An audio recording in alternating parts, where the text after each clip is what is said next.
1915, Hokkaido. The snow-covered silence of the village was torn apart by the thunderous roar of a brown bear. The wooden door shattered. A massive shadow entered the cabin, and the nightmare began. This is a true story. The deadliest bear attack in the history of Japan.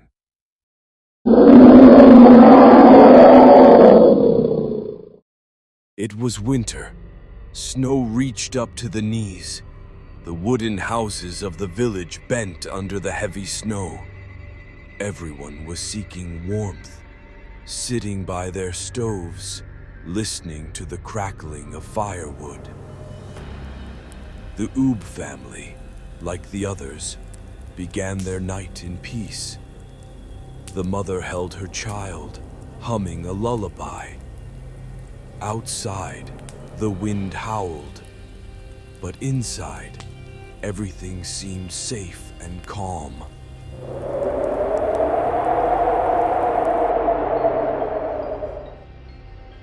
Then, a sound. At first, just a rustle of branches. The woman thought it was the wind, but then came a heavier sound, like something dragging its feet across the snow. Silence fell. Even the flames seemed to burn quieter. Suddenly, the wooden wall shook. The woman clutched her child tighter.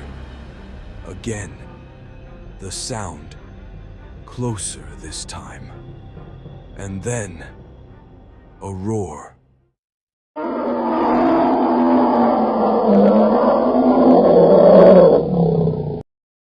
A roar that shook the walls.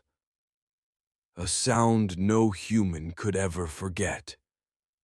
The door shattered with a single blow, and what entered was no longer an animal, but a shadow, enormous, with glowing eyes and bloody teeth.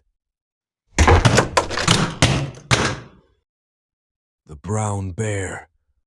My friends, if you liked this story, subscribe now so we can get scared together every week.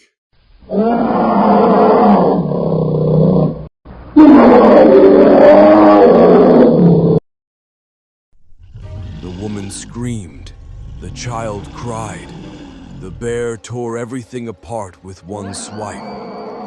Dishes shattered. The stove toppled. Flames spilled across the floor. The woman tried to block the beast, but with a single strike of its paw, she was thrown aside. The child's cries echoed into the snowy night. By the time neighbors arrived, only blood on the snow remained. Everyone thought the bear had gone. But 2 nights later, it returned. This time, it came for the Miyoka family. The children were playing. The mother was cooking. When the roar came again,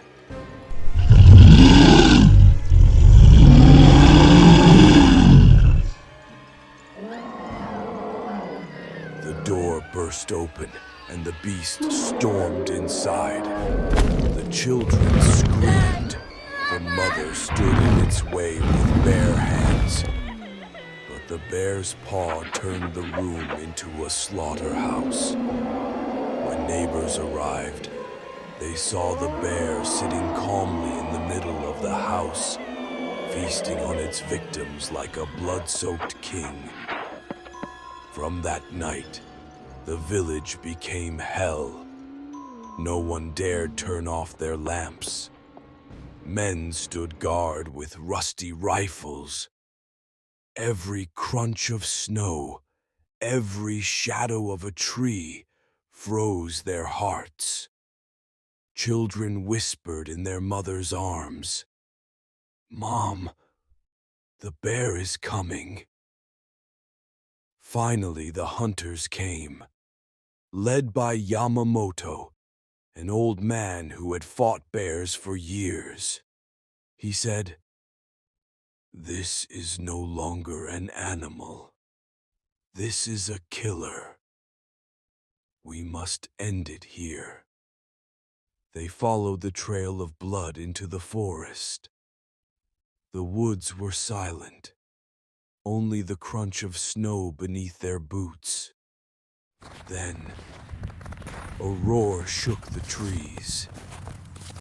The bear leapt from the mist, eyes burning like fire.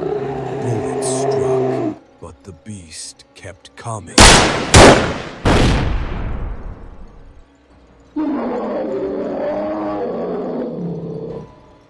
One hunter was thrown into the air, bones snapping like twigs.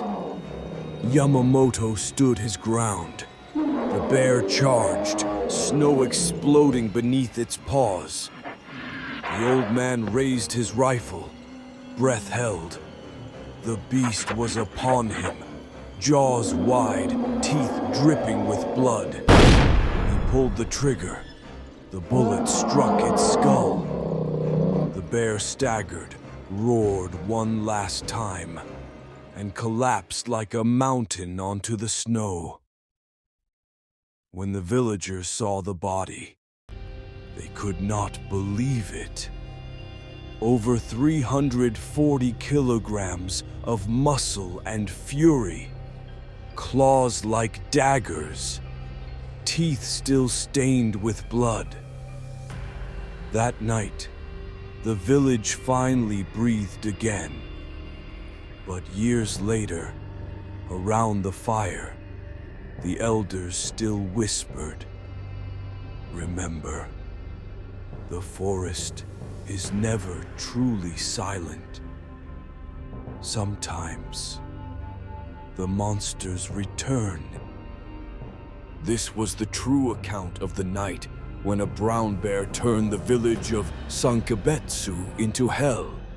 A reminder that sometimes nature is far more merciless than any human nightmare. If you enjoyed this story, don't forget to like and subscribe so we can be scared and thrilled together in the next tales.